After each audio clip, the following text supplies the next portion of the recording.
Hi, everybody. This is Les Wolff Sports. I'm a sports memorabilia dealer, collector, and a lifetime sports fan. Been doing this for over 60 years, and I'm here to help you. I teach a class on how to collect, invest, protect, and preserve memorabilia. And you can go to my website, leswolffsports.llc.com, and it's Les, L-E-S, Wolf, W-L-L-F-F, sports, llc.com, and my phone number is 516-933-7787. But the best way to get a hold of me is via email, WOLFF1823 at AOL.com. And I'm here to listen to your collections, whatever memorabilia you have, any questions you have about the proper way to collect it, the most important, how to invest in it properly and protect and preserve it. And it doesn't have to be valuable to protect and preserve. It could be your family picture that you have in your house that you don't know how to properly protect it. Thank you. Well, Les, as we've been talking off there and we've been talking before, the concept of having something worth preserving is that it means something to you. And what means the most to people that we come across are their sports memories and their idea of sports in general. And unfortunately, right now, we don't have live sports, but we still have those memories. So as we were talking about basketball, for example, because basketball, unfortunately, is away right now. It's the sport and hockey that are in season right now that we are missing. If people don't know that we actually did a show on the New York Knicks last year, and we talked around, why they were good, and then they used to be good and why they're not now. So in general, as we're talking about sports and talking about basketball, my thing, I'm a big guy on lists. I like to be able to say, not necessarily they have to be ranked, but I like to go, okay, these were the great teams that we've seen and what they had in common. So in your mind, what were some of the great basketball teams? Not necessarily what the pundits say, but teams that you've seen play in history. These were good basketball teams, or great basketball teams in the NBA. Well, I'd have to start with the Knicks, being a Knicks fan. The 69 and 73 Knicks were Red Holtzman years, and basketball has changed a lot since then. But watching it as a kid and growing up and watching it was just the chemistry with the players, and the fact that they not only were great shooters and great ball handlers and great team players, but they knew how to play defense. And I think nowadays, as you transition forward, you have the great Chicago Bull teams, you have the great Laker teams, you have the great Celtic teams. But what you're missing nowadays, and now that we're watching now, the Zion days, I would say now, LeBron, Zion, Wade, all the great players, is that defense is kind of a lost art now. And right. I mean, Zion's blocking shots. He needs to go blocking shots. And you have that kid Topin that's coming, who's going to be joining the NBA this year. All everybody cares about is being how far away you can shoot and get a basket nowadays. I mean, it's crazy. I mean, I love Pistol Pete Maravich because he could do it all. He could ball handle, he could shoot, he could do everything. And he was a good defensive player, or Clyde Frazier. But nowadays, you're seeing guys come in. One guy will come in specifically just to guard LeBron James to try to stop his game, but you can't. You have James Harden that's got this step back shot that it's just revolutionized shooting for basketball. But I personally think that you need to have a player that plays defense as well as offense. And that is like the hardest combination to find. Now, is it because, and I've talked about this to a few people, are the offensive players more advanced, or is defense given more short shrift? Because, as you said, those Celtics teams, everybody on that team could guard somebody. Even Don Nelson, who didn't look like he could guard somebody. Everybody on that team could guard somebody.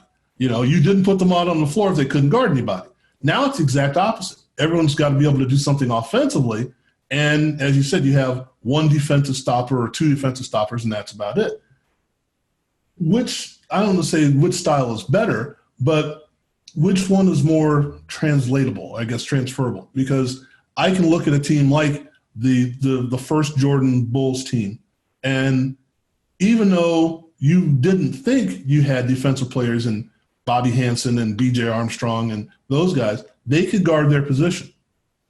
Now you look at teams where, and I guess I'm tilting my hand to where I'm thinking, now you look at teams where you've got three guys on the floor, their job is to go stand over in the corner, and if they get the ball, shoot it. If they don't get the ball, oh well. they should be easier to guard, I would think. But that's another philosophical thing we can get into later. But the idea being, as you said, defense was more preferred then. Yeah. But the thing is, if you're looking at average points per game, it really hasn't changed much. I know there's a question in there someplace if you look for it. No, it has changed drastically, because back in the day when I was a kid, the only teams that were shooting 3-pointers were the ABA. Right. The NCAA and the NBA, 3-pointers it didn't matter how far out you shot from. It was still 2 points. Nowadays, you have a guy like Trae Young that's hitting half-court shots, like way beyond the 3-point range. Is that going to become a 4-pointer then, or a 5-pointer? I mean, that's the way it looks like it's going to go. But I don't think and you're right about the guy standing in the corner and waiting for the ball, like Kyle Korver. He waits for his 3-point. These guys are all set up. You have LeBron drive the lane, 2-3 guys merge on him, and he can pass it out to somebody on the outside to get a 3-pointer. I think the lost art of defense is a lost art. You don't have too many players, and I really miss that part of the game. I mean, I know when I play, and I was a pretty good shooter back in my day. I mean, I enjoy more now blocking someone's shot than getting a couple of baskets, because it's more fun. But nowadays, these guys, the glory is getting the 3-pointers or getting the 2-pointers or being fancy schmancy. I think you got to get back to the basics and playing defense, and I think that's one of the biggest problems in basketball right now. I mean, every guy you hear, okay, what did he average? But you don't hear them say, okay, how many block shots did he have? How many points did the guy score off him when he was in the game guarding him? How many points did his man get? What is that plus minus?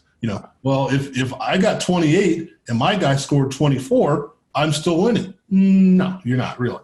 Well, you're talking about the shooters. Now, here's the thing that people tend to forget. Yes, there was no 3-point line, but still you had guys you wouldn't leave open. We're talking, I remember the days, or remember hearing of the days of Murphy, Mount, Maravitz, Louis Dampier, those guys. You didn't leave those guys open.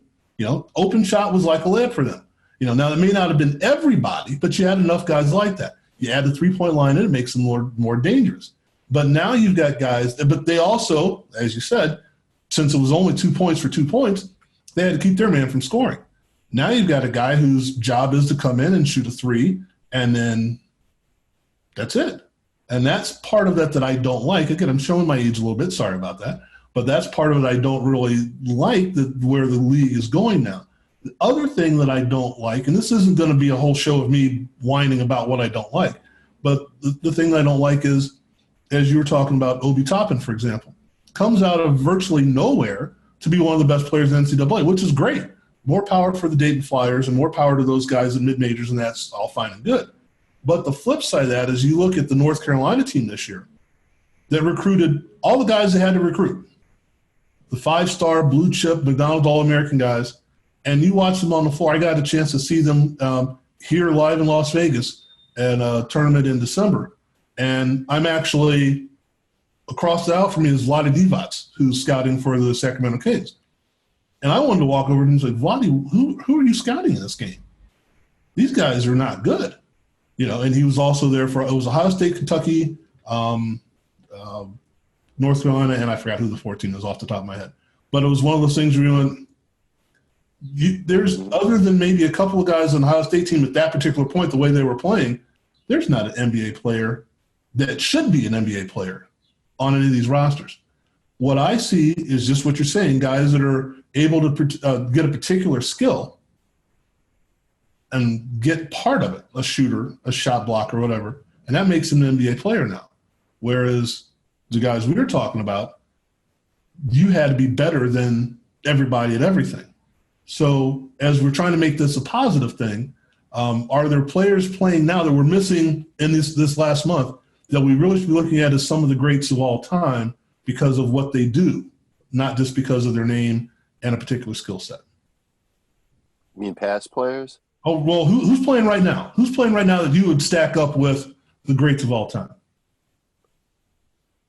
Or even the goods of all time? Uh, well, you can't eliminate Harden. James Harden has got an Okay. amazing shot, and he's just a good ball player. But my question to you would be and to the fans out there is James Harden ever going to win a title? He's got Russell Westbrook, who's also a dynamic, an incredible. Those are two first ballot Hall of Famers. But how many points do they guys score against them? Well, that's the point, right? And I want without a guy like a defensive guy like a Tyson Chandler, guys to play defense, you're not gonna win. I mean, that's the biggest problem nowadays. And no matter how good you are, you need the right combination, the right players. I mean, LeBron was brilliant. I mean, he got Anthony Davis with him, and they built around those two. But the question is, will they win the title?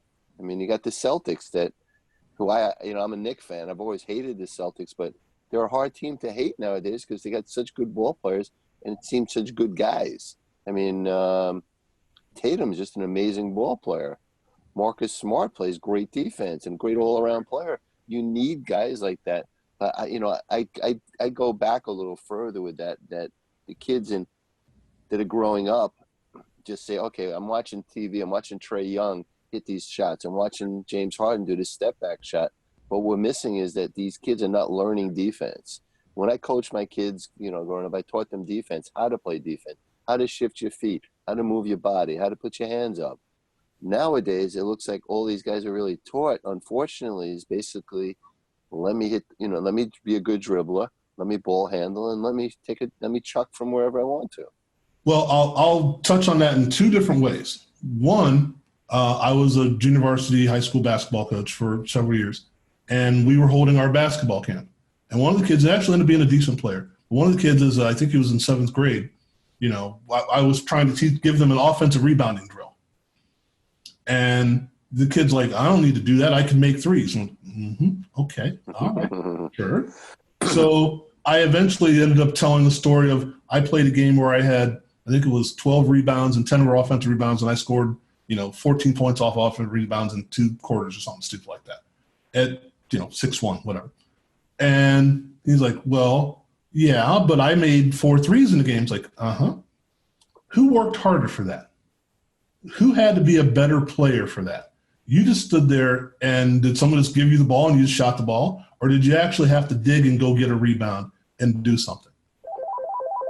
And even though it was hard for him to understand at that particular point, because as a kid, well, I'd rather hit the threes because I didn't have to work as hard for them. Okay.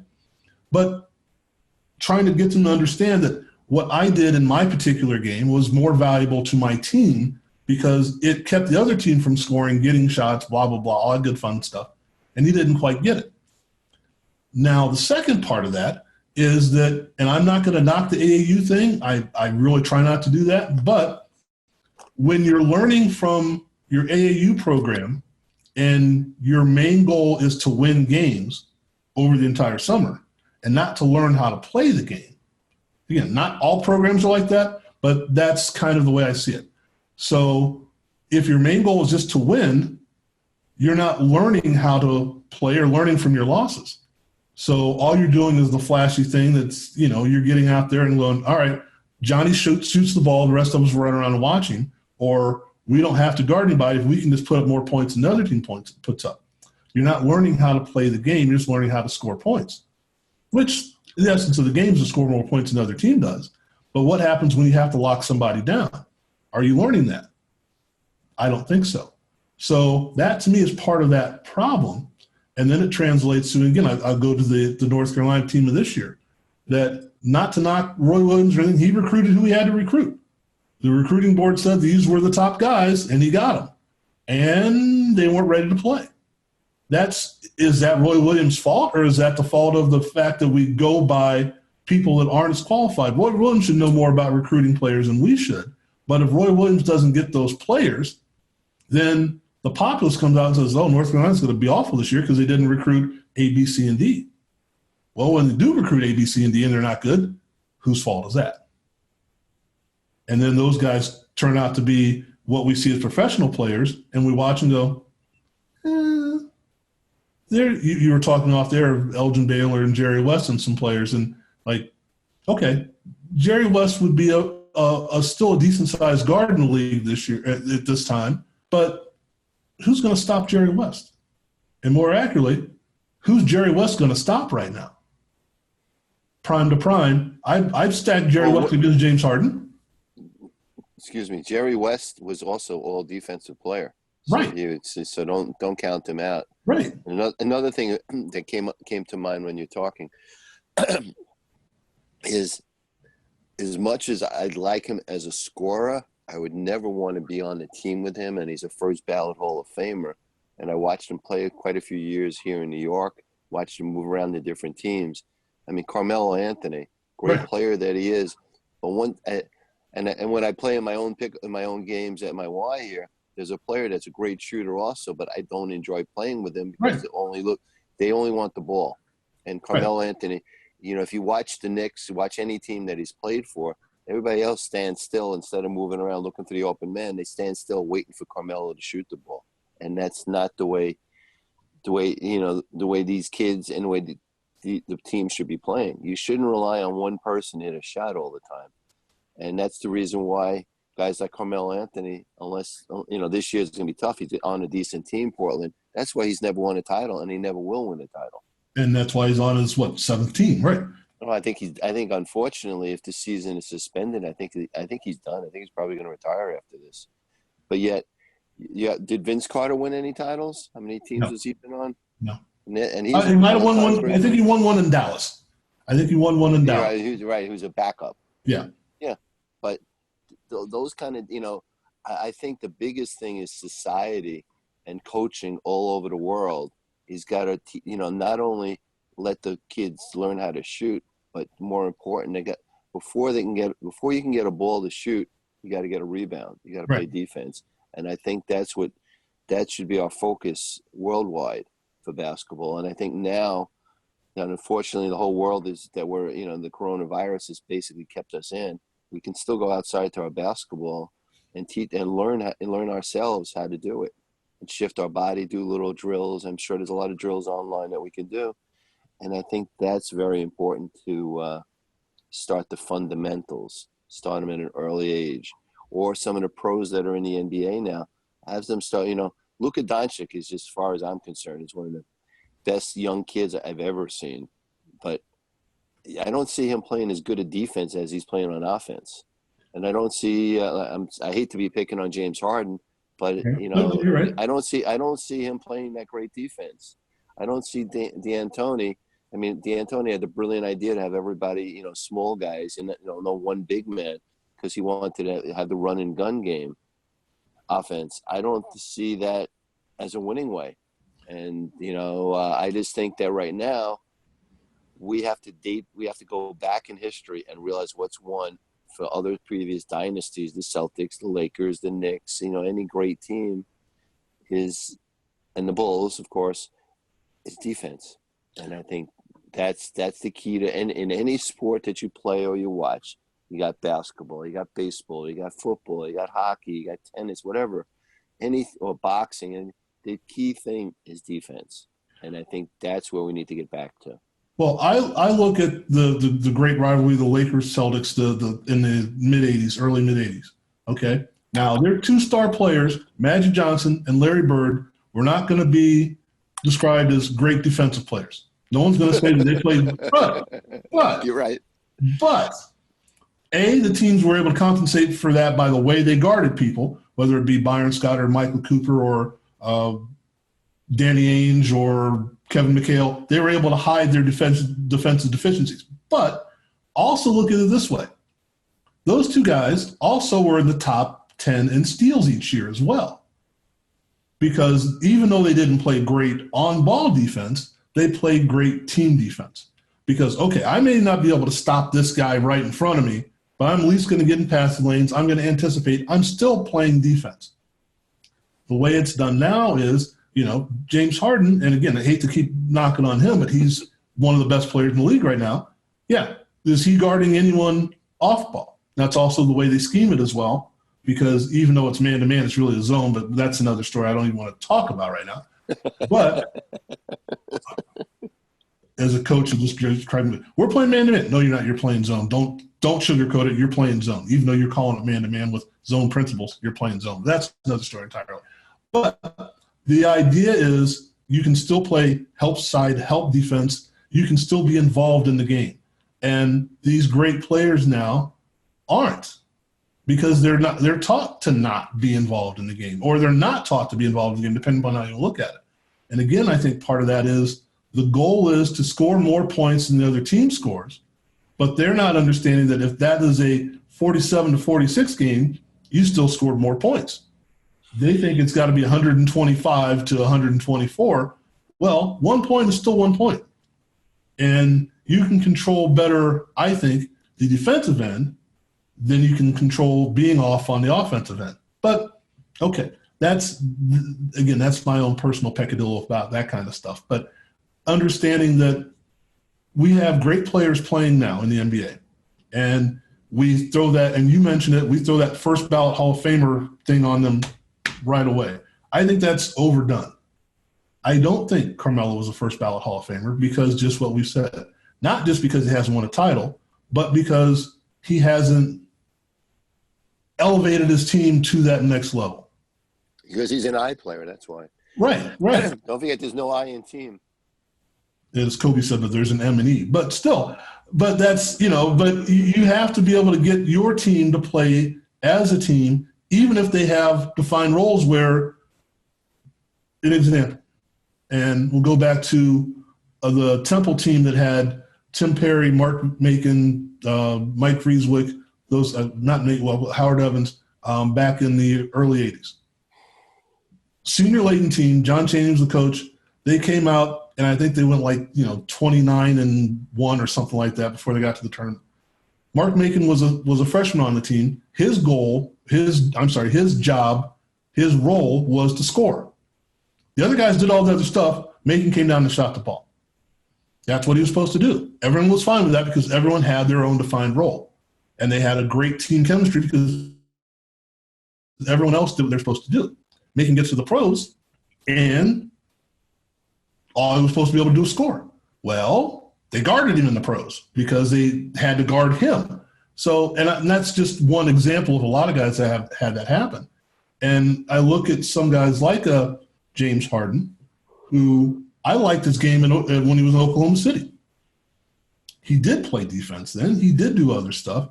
And it's because of, I think, the role that he has in Houston and the coach that he has, go ahead and shoot the ball. Whatever happens, happens.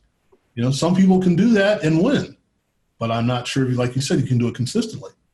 And I don't know, whenever they say, well, who's going to win the finals? I'm not sure Houston's going to get to the finals because in a 4-game, 7-game, whatever series, they're going to have to guard somebody. And that's not happening. So I agree. Yeah. So, is the game better? Is it worse? I don't know. I hate to sound negative about it, but we have better players now as far as skills are concerned. Oh, by far. Yeah. But again, the scores are still the same. Well, I think one of the things that that we're missing though is the fan interaction. People want, like in baseball, you want to see the home run. In basketball, you want to see the 3-pointer. Sure. And I think that's and the dunk, of course. But I think that's the way we're patterned. Our mind is patterned. You want to see the home run, the grand slam. You want to see the 3-pointer. You want to see mainly. I think more in basketball. I think more people want to see the Zion's crazy dunks or John Morant, Jay Morant, who's just another sick ball player. And unfortunately, my Knicks had to have the third pick when the first two was so good. So once again, hopefully R.J. Barrett turns out to be a great player. But, Morant and Zion is just so many leap years ahead of R.J. But that's a whole nother story anyway. Right, at this point. But I think the main thing is, and I think you have another show you have to do. I think the main thing that we have to ask our viewers out there is, what do you think basketball is missing the most from yesteryear to now? And I think the answer should be defense. Defense and team play. I think that you're absolutely right. Yeah, it's It's all about, can I get my shot? Can they ride my coattails? What are my supporting cast going to do? As opposed to, and again, we go back to your favorite Knicks team. Who was the star on that team? Who was the star? Yeah. Clyde was one of the bigger stars, but the whole team, Willis, Yeah. the whole. If you go back watching them, I mean, I had my certain favorites that I liked, but the whole team. I mean, the whole team basically is, it was all Hall of Famers, and you have Phil Jackson coming off the bench, Jackson, and he's not making it a Hall of Famer for his playing, but he bought into the team defense and the team play and the passing the ball, hit the open man. And when he coached, he was coaching mainly. He never coached a team that didn't have at least one the best player in the NBA on his team, if you look at it that way. And I was hoping when he came to New York that he would coach and to really show that he can make a difference if he was that good a coach. But he didn't want to. But that's neither here nor there. It's almost time for you have to get ready for your own show. Well, to wrap up what we're saying, and that Knicks team, I think, was one of those teams where you wouldn't say who the star was. My brother has a problem with the way they promote the game of it being, okay, and LeBron and the Lakers and Harden and the Rockets. And you couldn't have said that about that Knicks team. It was, okay, here come the Knicks. And you have your own personal favorite, whether it be Earl of Pearl or whether it be Jerry Lucas or whether it be Dean Meminger. Who cares? You had your own personal favorite of who it was. But you would never say that it was Willis Reed and the New York Knicks are coming to town. You wouldn't do that. And that, of course, I don't know if you do that with the Buffalo Braves. It's Bob McAdoo and Ernie DiGregorio and a bunch of other no names. But that is what you focused on, was a team. And at some point, we flipped it to where we focused on the one particular player and not understanding that 4 other guys and really 9 other guys have to be involved to make it work. And like you said, the defense is missing, unfortunately. Again, look, I love basketball, so I'll watch it no matter who's playing. Unfortunately, that's just my problem. But, I think it could be, with the amount of skill that we have now, it could be better. And absolutely. I don't want to leave it on a down note, because I'm not saying it's awful. I'm just saying that it's different. And I think that if we were to compare apples to apples or oranges to apples or whatever, we would see that those old Celtics teams with guys that didn't look like they could move but could run a fast break against guys here that run like deer and never get across half court. So. Well, we're going to wrap it up here because, like Les said, I do have another show I've got to do. I want to thank you for being on, Les. We're going to thank you, Frank. We're going to do this a little bit more often. Those of you that are catching us for the first time, check back. We're going to have a schedule for you. We'll get things taken care of, and let us know what you would like us to do. Les gave his information earlier. You can reach me at the Ultimate Sports Network. At 1USN is the Twitter handle. Facebook is Ultimate Sports Network. You can reach the contact page on the website, www.ultimatesportsnetworks.com. There are a couple of plurals in there, but you'll figure that out as you go. You can always find us. We'll get this posted. And thanks again. Thank you, Les. Thank you.